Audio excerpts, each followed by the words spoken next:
they'd have to then master themselves and make sure that the ruler within themselves is reason, and that would then be, as it were, ruling the two other parts.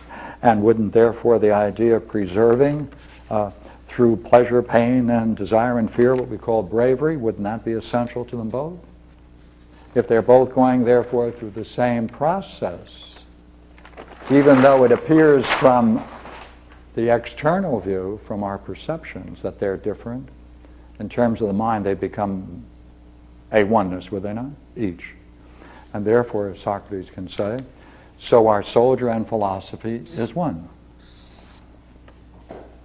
Now, here, look here, see? This is sort of an ideal look at the soldier, isn't it? I mean, Hitler's soldiers wouldn't be into justice, temperance, and bravery, would they? They might have a little difficulty staying in the service. Yeah, this particular army. Yeah. Those guys weren't But really to soldiers. some degree, pardon me? I was saying those guys weren't really soldiers.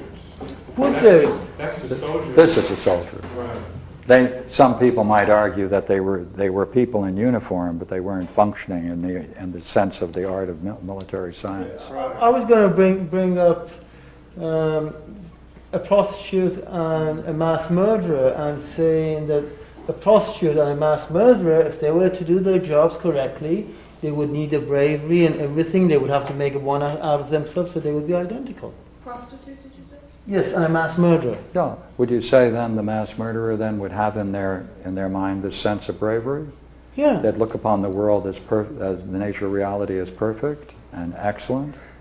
Yeah, and as good, part of good. and as part of their yoga, you know, they're going through the pain and pleasure, and it's my thing. I have to mass murder. I mean, I don't take it personally. No, I I'm understand. not. Where's the word benefit fitting into that? Yeah. If you go back to the bravery, The word section, benefit wasn't on bravery. It was But the question. stay- I'm going through the pain, pleasure, etc., with the temperance. Yes, you're quite right. That's why the image of yoga doesn't fit. Because if you think of yoga, do you think of yoga as a particular practice that has a beginning and end? Someone does it for a certain period of time? Yeah, this is not. This is continuous in life. Through all pleasures, through all pains, through all fears, through all desires. So in that respect, through their whole life, they're practicing this. And if they did and turned out to be one of those serial killers, we would say, good heavens, sir, we'll have to probe your mind, because it may be that you don't have an idea of the nature of being as being perfect. There might be something beneath it all that you really hold to be true, and you're looking and seeking for revenge and things of that nature. I'm Right? not So we'd have to seeking put them. revenge. I'm just trying to No, we would have free to. people. No. See, before you do that, see, this is what makes this interesting, because that's why in our society, the worst thing in the world is to put men to death for their crimes. You want to bring them before a bar of justice, perhaps not a courtroom, and try to inquire, what is it that led you to do that? Tap the roots of their behavior. Try to find out what influenced them, what made them what they were. Then we can learn from them.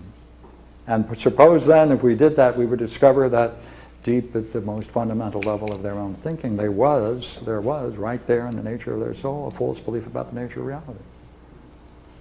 So that's why we shouldn't, for my sake, I would say, don't throw away anybody. All men have the capability of reason, should be allowed an opportunity to see themselves. But I'll pull out of morality for a moment. Now look here, each one of these people then is becoming a one. Now I'd like to have a little dialogue between the soldier and the philosopher. It goes like this, all right? Hey, what are you doing? Sitting around? Oh yeah. What are you doing? Going around battling? Oh yeah. Well, you do your thing and I'm doing mine, but are we not trying to do something together? And also, each one of us is trying to do something to ourselves. That is, become, most interestingly, a one out of many. Would you not agree they would both then have to say yes in terms of this dialogue? Good. Now suppose one of them, and I don't know which one would raise this question, suppose one of them would turn to the other and say, You know, I too have been pursuing this idea of one for a long while, and I do believe it's meaningful, and I've done it for a long while, and I can see its advantages. But you know what? I'm not sure I know what the one is in itself. The other might say, what do you mean you don't know what one is itself? I mean, certainly you've been becoming a one, trying to become a one out of many, haven't you? Oh yeah, I'm trying to become a one out of many. Oh, you have been doing bravery? You have been going through these different states? Oh yes, I've been doing that. Well, in that respect, you've been trying, have you not, to become a oneness? Oh yeah. Well, while I'm becoming that, I'm not sure I know what that is that I have become. Well, then the two of them might say, well, then it's time to find a third to explore this question, because the thing they want to know is this question. What, after all, is the one itself? That's the fundamental question of the Republic. See, they've both gone through a process of oneing. They both tried to go through these practices and these disciplines, and then they tried to maintain it, preserve it. They're both becoming a one, exhibiting a oneness. But now they may then turn around and say, this thing that we have become or are becoming, what would it be just to know what the one is in itself, apart from the fact that I'm, in some sense, becoming it? Now for Plato, he says this question, after all, what is the one in itself, is one of the studies which lead and divert the soul towards the contemplation of real being. That's what it does.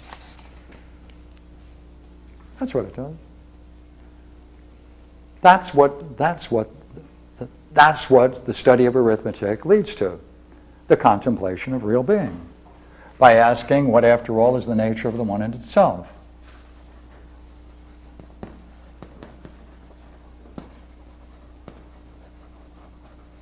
What is the one itself? This becomes an object of contemplation. That's what he calls it. Right? This is one of the studies which lead and divert the soul towards the contemplation of real being. This allows the practitioner to rise up from the world of becoming to lay hold of real being.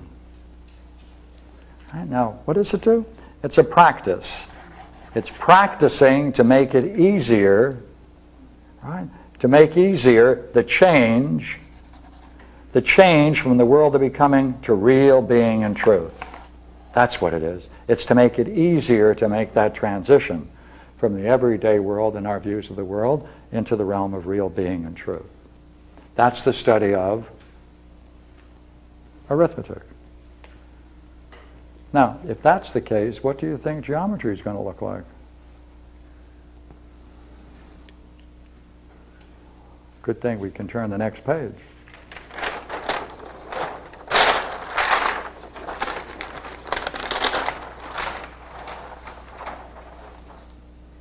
Now, let me talk about what appears to be something else for a few minutes, and I'll be successful in that. Okay, good. The higher part of a certain study makes it easy to see the idea of the good. Now, the idea of the good, right, remember the symposium, the steps leading to a vision of beauty itself. Right? To have that vision of beauty itself, to see the nature of reality as beauty itself, or the perfection of beauty. That's the way he describes it in the symposium. That is called